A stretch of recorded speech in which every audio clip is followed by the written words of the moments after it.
Čaute všetci, moje meno je Martin a dnes by som sa s vami chcel porozprávať o technológii, ktorá je momentálne novinkou a nazýva sa Earth Intelligence Engine.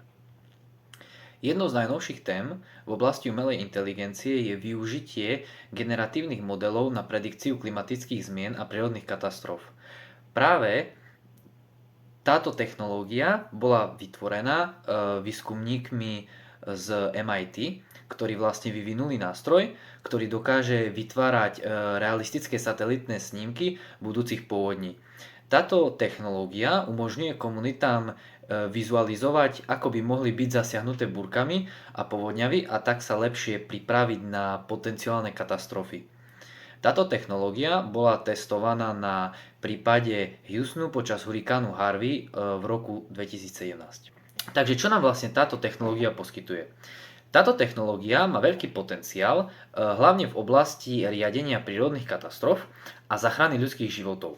Kombinácia umelej inteligencie s fyzikálnymi modelmi je veľmi inovatívny prístup, pretože nám poskytuje realistické vizualizácie, čiže vlastne umožňuje ľuďom intuitívnejšie pochopiť hrozby, ako sú napríklad povodne v ich miestnej oblasti.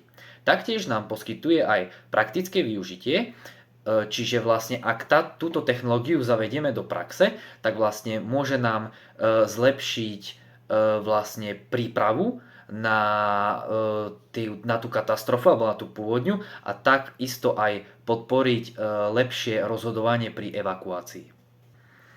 Celkový taký môj pohľad na túto technológiu je vlastne ten, že výskum tejto technológie vlastne predstavuje krok vpred v oblasti prepojenia umelej inteligencie s klimatológiou a manažmentom rizik.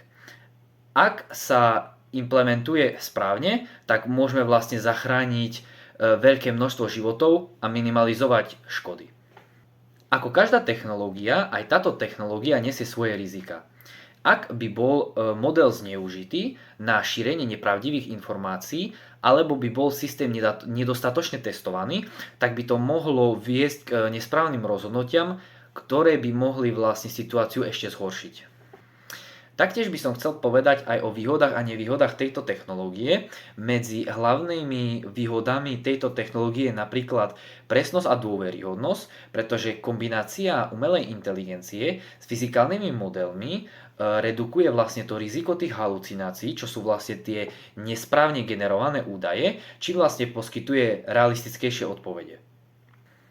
Taktiež ďalšia z výhod je zvýšenie povedomia a pripravenosť, čo vlastne znamená to, že tá vizualizácia ukazuje konkrétne oblasti zasiahnuté povodňami, čo vlastne môže pomôcť tým ľuďom lepšie pochopiť rizika a pripraviť sa na katastrofu.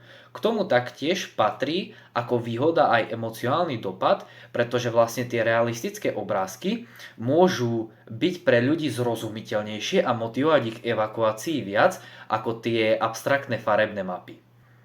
Hlavná výhoda tejto technológie je vlastne potenciál zachrániť životy a vlastne ak sa táto technológia nasadí efektívne, tak môže znížiť počet obetí a minimalizovať vlastne škody.